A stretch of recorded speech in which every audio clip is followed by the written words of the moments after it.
Welcome to my channel. Today I am discussing most important expected MCQs on Indian Constitution. Before starting video, I am thankful everyone who like and subscribe my channel. So let's start. Which was the last part of the Indian Constitution adopted by the Constituent Assembly? हम इस question में confuse हो सकते हैं, लेकिन last part जो adopt किया है कॉन्स्टिट्यूंट असेंबली ने, प्रिएम्बल को अडॉप्ट किया है। वेरी इंपॉर्टेंट है, याद रखना है। Which was the last part of the Indian constitution adopted by the constituent assembly? तो preamble. Next, president is required to exercise his power. President उसके पावर कब यूज कर सकता है? तो aid and advice of council of minister. President is required to exercise his power on aid and advice of council of ministers. Next, emoluments, allowances and privileges of the president of India are specified। कौन से schedule में specify किया गया है? emoluments, allowances and privileges of president of India are specified in second schedule में specified किए गए हैं। प्रेसिडेंट के emoluments, allowances and privilege of president specified in second schedule. President of India can be impeached for means महाभियोग, उसे दोषी ठहराना। President को कब दोषी ठहराया जा सकता है? तो अगर वो वायोलेशन ऑफ कॉन्स्टिट्यूशन करता है तो ही प्रेसिडेंट को इम्पीच किया जा सकता है। President of India can be impeached for violation of constitution. Next है, the governor of the state shall be appointed by. Governor of the state कौन अपॉइंट करता है? तो प्रेसिडेंट अपॉइंट करता है। Governor of the state appointed by the president. The governor of the state shall be appointed by the president. Repeat इसलिए कर रही हूँ कि आपको रिमाइंड हो जाए, इसलिए।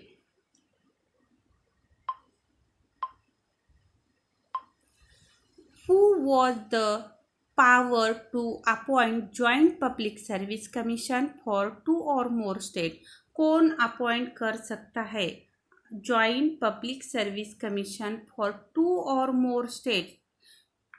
क्वेश्चन केयरफुली पढ़ना है, आंसर समझ में आता है फिर। Who was the power to appoint joint public service commission for two or more state? तो कौन करता है? Parliament. The salaries of the judges of the Supreme Court charged on the, कहाँ से होती है, कौन से फंड से होती है salaries of the supreme court? तो consolidated funds of India.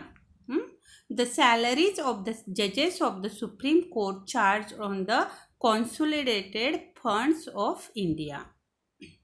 Next है, the president while determining the age of high court judge exercise। कौन सी? अगर president determining the age of high court तो कौन सा पावर यूज करता है? तब प्रेसिडेंट जुडिशियल पावर यूज करता है। The president while determining the age of high court judge exercises judicial power। Residuary powers are vested in. Residuary powers किस में वेस्टेड है? तो पार्लियामेंट है, parliament. Residuary powers are vested in parliament. Residuary powers are vested in parliament. Next है, the question whether fundamental rights can be amended under article 368 came for consideration first time in. कौन सी case में first time consideration को आया था? Fundamental rights can be amended under article 368 came for consideration in first time in Shankari Prasad versus union of India में first consideration first time. The question whether fundamental rights can be amended under Article 368 came for consideration first time in Shankari Prasad versus Union of India. Which part is described as Magna Carta of Indian Constitution? Which part is described as Magna Carta of Indian constitution को किस part को Magna Carta of Indian constitution describe किया गया है? तो part third. Which part is described as Magna Carta of Indian constitution? Part third. Next है a law which violates fundamental right is not nullity or void ab initio but becomes only unenforceable. This doctrine इस doctrine को क्या आप कहते हैं? Doctrine of Eclipse. A law which violates fundamental right is not nullity or void ab initio but becomes only unenforceable. This doctrine is doctrine of eclipse. Doctrine of eclipse applies pre-constitutional law and post-constitutional law, both A and B. ये याद रखना है। Doctrine of eclipse applies किसको applies है? तो pre-constitutional law को भी applies है और post-constitutional law को भी applies है, तो both A and B. Next है Article 14 is conferred on Article 14 is conferred on natural or as well as juristic person. यहाँ पे भी कंफ्यूज नहीं होना है। आर्टिकल 14 जो है वो natural as well as juristic person को है। नेक्स्ट है आर्टिकल 14 परमिट क्लासिफिकेशन। आर्टिकल 14 जो है परमिट्स करता है classification but prohibits class legislation. ये भी याद रखना है। आर्टिकल 14 जो है परमिट करता है classification but it's prohibit class legislation. Next है which one of the following is valid condition to adjust legality of article 14? कौन सी कंडीशन है? Which one of the following is valid condition to adjust legality of article को adjust करने के लिए कौन सी कंडीशंस है? तो intelligible, differentia as well as rational relation. ये ऑप्शन में अलग अलग दिए जाते हैं लेकिन ये याद रखना है ये दोनों भी है इसमें आर्टिकल 14 में, intelligible, differentia as well as rational relation. The guarantee under article 15 is available to. जो गारंटी दी गई है हमारे आर्टिकल 15, क्या है article 15? Prohibition of discrimination on grounds of religion, race, caste, sex और प्लेस ऑफ बर्थ। ये जो है आर्टिकल किसे अवेलेबल है? द गारंटी इसकी किसको अवेलेबल है? Article 15 is available to citizens only. याद रखना है ये। The guarantee under article 15 is available to citizens only. Next है article 19 grant to certain freedom to citizens of India. Article 19 grant certain freedom to only citizens of India. Next है article 19 is available to natural person. Article 14 अभी बताया था मैंने किसको available है? Natural as well as juristic person को, लेकिन article 19 is available to only natural person. ये डिफरेंस याद रखना है आर्टिकल 14 और आर्टिकल 19 में। नेक्स्ट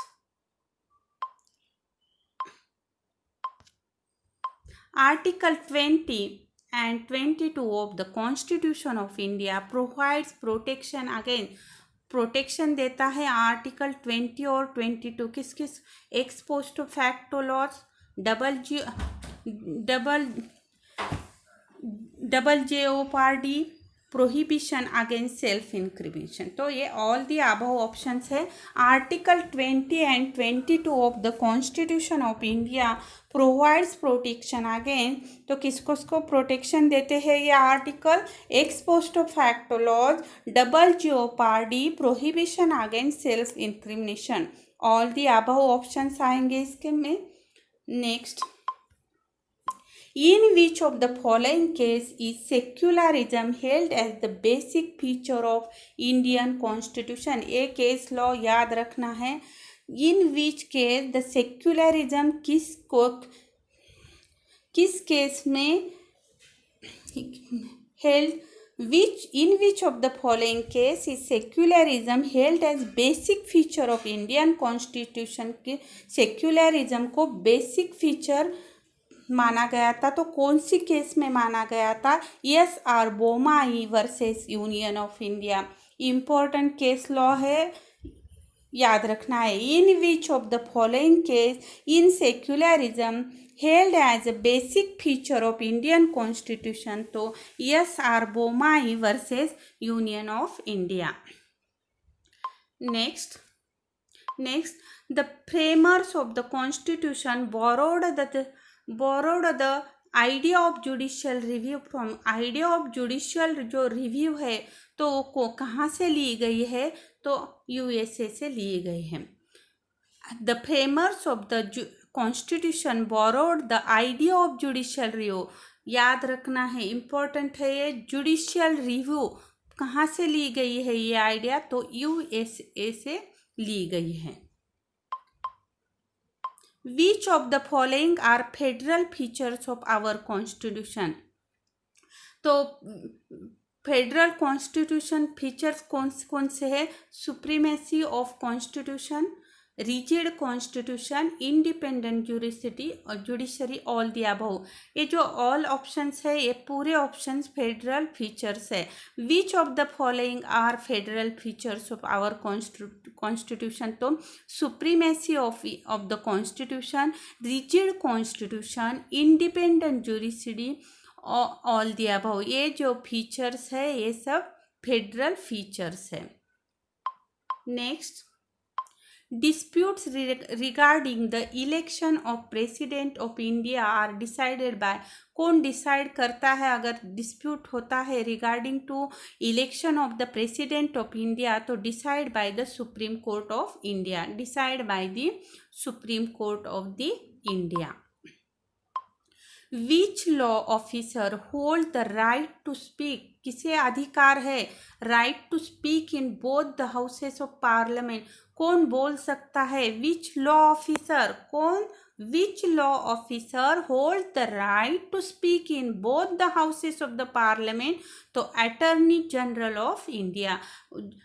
तो वो लॉ ऑफिसर बोथ हाउसेस में बोल सकता है, उसे right to speak in both the houses of parliament, attorney general of India. According to Article 343 of the Indian Constitution, the language in Hindi official language है, हमारी हिंदी लैंग्वेज जो है according to article 343 the India, तो Hindi language क्या है? तो हमारी official language है। For which of the following can special provision be made under Article 15 of the Indian Constitution of India? तो आर्टिकल 15 में कौन से स्पेशल प्रोविजंस बना गए हैं, किसके लिए बनाए गए? तो women and children, socially backward classes और एसटीज, इन सभी के लिए आर्टिकल 15 में स्पेशल प्रोविजंस बनाए गए। Special provision made for women and children, socially backward classes and STs. ये ऑल द अबव ऑप्शंस आएंगे। The president of India has right to suspend fundamental rights under, president of India fundamental rights suspend कर सकता है, तो कौन से article में suspend कर सकता है? तो article 359 has right to, president has right to suspend fundamental rights. The ministers are individually responsible for the ministers are individually responsible to the president.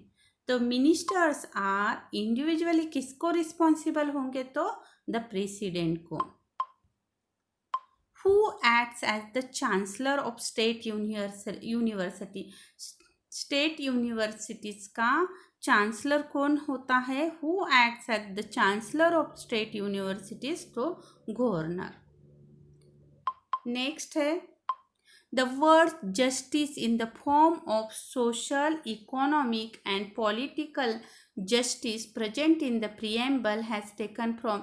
जो वर्ड्स preamble में लिए गए हैं justice in the form of social, economic, political justice present in preamble has taken from Russian Revolution. Russia से लिए गए हैं ये. The words justice in the form of social, economic and political justice present in the preamble has taken from Russian Revolution. Next है which case determined that preamble is part of constitution? कौन सी case ने determine किया कि preamble part है constitution का? तो कौन सी केस में? बहुत ही फेमस केस है, लैंडमार्क केस है फंडामेंटल राइट की, Kesavananda Bharati case. Which case determined that the preamble is a part of the constitution? तो Kesavananda Bharati case.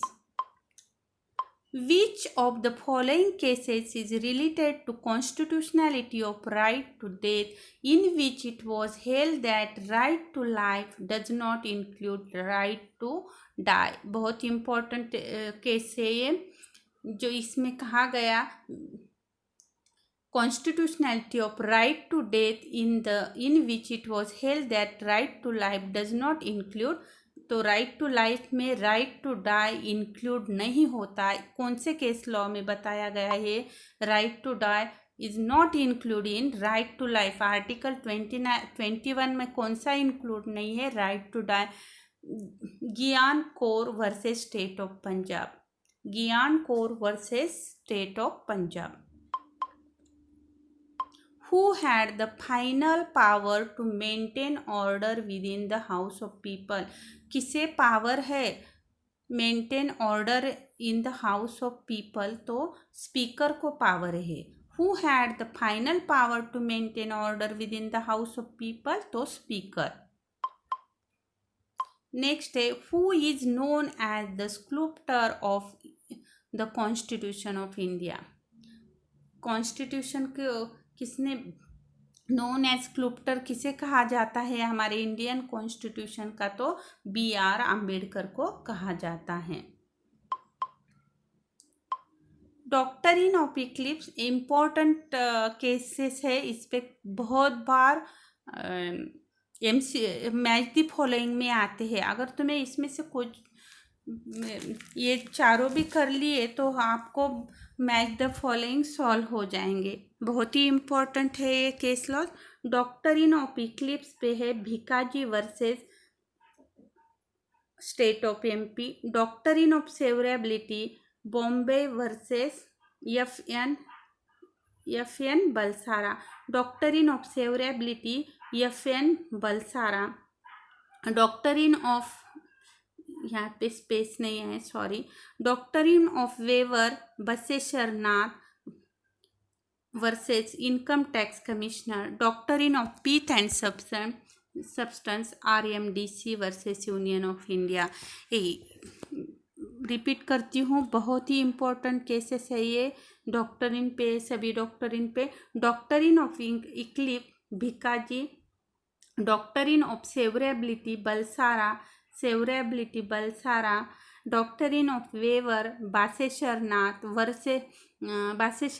Versus income tax commissioner. Doctrine of pith and substance RMDC versus union of India. Next है the jurisdiction of Supreme court of India में be enlarge by, कौन enlarge कर सकता है Supreme Court का jurisdiction? The parliament by law, the parliament कर सकती है लेकिन by law. The jurisdiction of Supreme Court of India may be enlarged by the Parliament by law. In which of the following judgment it was held that according to Article 226, courts are flooded with large number of PIL, so it is desirable for courts to filter out all frivolous petitions and dismiss them with cost. ये कौन सी case में ये decision लिया गया? Article 226 में जो PIL है, जो है पब्लिक इंटरेस्ट इन लिटिगेशन, कोई भी कर रहा तो इसलिए क्या कर गया, आप कोर्ट ने ऑर्डर क्या दिया है? It is desirable for the court to filter out all frivolous petition and dismiss them with cost. Holy Cow Pictures Private Limited versus Premchand Mishra.